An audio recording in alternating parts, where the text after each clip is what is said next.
இந்த Sa Re Ga Ma Pa season 5 little சாம்ப்ஸோட ஜேர்னியை யார் மறந்தாலுமே கண்டிப்பாக அதில் இருந்த நம்ம சுமன் ராஜாவோட தாத்தாவை யாராலையுமே மறக்க முடியாது.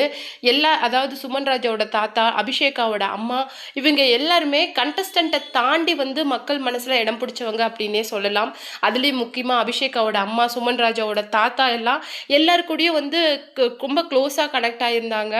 அந்த வகையில் அவருக்கு கிடைச்சிருக்கிற ஒரு மிகப்பெரிய உதவி அப்படிங்கிறது ரொம்ப பெரிய விஷயம் பார்க்கப்படுது. ஒரு மிகப்பெரிய உதவி அவருக்கு கிடைச்சிருக்குது. அவருடைய லைஃப் லாங் இதுக்கு மேல எதுக்குமாகவும் அவர் ஏக்கப்படவோ கஷ்டப்படவோ வேண்டாம். ஏன்னா அப்படி ஒரு உதவி கிடைச்சிருக்குது. இந்த உதவி கிடைச்ச உடனே அவர் வந்து ரொம்ப கையெடுத்து கும்பிட்டு ரொம்ப நல்லா இருக்கணும், நீங்க ரொம்ப நல்லா இருக்கணும் சாமி அப்படிங்கிற மாதிரி ரொம்ப எமோஷனலா சொல்லியிருந்தாரு. அவருக்கு கிடைச்ச அந்த ஒரு மிகப்பெரிய கிஃப்ட்டை தான் நம்ம இந்த வீடியோவில் டீட்டெயிலாக பார்க்க போகிறோம். வீடியோக்குள்ளே போகிறதுக்கு முன்னாடி நீங்கள் நம்ம சேனலுக்கு புதியவராக இருந்தால் மறக்காமல் சிபி ட்ரெண்டிங்கை சப்ஸ்கிரைப் பண்ணிக்கோங்க.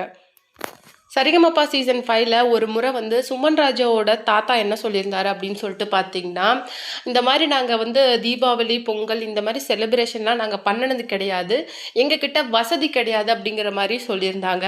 அது உண்மையிலே அப்போ எல்லாருக்குமே ரொம்ப கஷ்டமாக இருந்தது. ஜட்ஜஸ்க்காக இருக்கட்டும், இல்லை ஆங்கருக்காக இருக்கட்டும், இல்லை அங்கே செட்டில் இருந்த மற்ற பீப்புள்ஸ்க்காக இருக்கட்டும், அது எல்லாருக்குமே ஒரு மாதிரி ஃபீலிங்காக இருந்தது. ஏன்னா வருஷத்தில் நம்ம எவ்வளோ கஷ்டப்பட்டாலும் பொங்கல், தீபாவளி செலிப்ரேஷன் அப்படிங்கிறது எல்லாருக்குமே கொஞ்சம் ஸ்பெஷல். அந்த 2-3 டேஸ் வந்து எல்லாத்தையுமே மறந்துட்டு செலிப்ரேட் பண்ணுவாங்க. ஆனால் அது கூட எங்களுக்கு கிடையாது. நாங்கள் அந்த டைம் கூட உழைக்கணும், கூலி வேலைக்கு போனால் தான் எங்களுக்கு அந்த ₹100 ₹200 தான், அந்த காசு தான் எங்களால் அன்னைக்கு சாப்பிட முடியும் அப்படின்னு அவர் சொல்லியிருந்தாரு.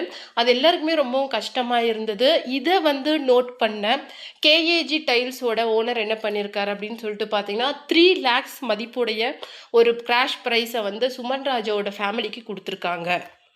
அந்த ப்ரைஸை வாங்கின சுமன் ராஜாவோட தாத்தா வந்து அவரால் பேசவே முடியல மைக்கில்.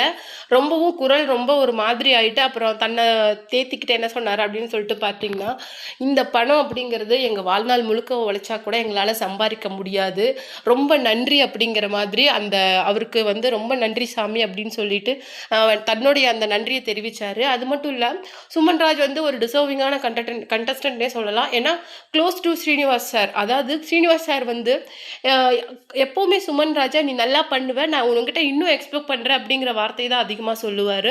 அந்த வகையில் வந்து இந்த கேஷ் ப்ரைஸ் கிடைக்கிறதுக்கு ஒன் ஆஃப் த ரீசனாக ஸ்ரீனிவாஸ் சார் வந்து இருந்திருக்காரு அப்படின்னே சொல்லலாம். இதுதான் வந்து இன்னைக்கு மிகப்பெரிய விஷயமா பார்க்கப்படுது. டைட்டில் வின்னரை தாண்டி இந்த விஷயம் வந்து எல்லார் மனசையுமே இடம் பிடிச்சிருந்தது. ஏன்னா சுமன் ராஜாவோட தாத்தாவுக்கு வந்து ரொம்ப வயசாயிடுச்சு. அந்த நேரத்தில் அவருக்கு கிடைச்ச இந்த விஷயம் அப்படிங்கிறது அவரோட வாழ்நாளில் மிகவும் பெரிய விஷயமா அவரே பார்த்து நன்றியும் சொன்னார்.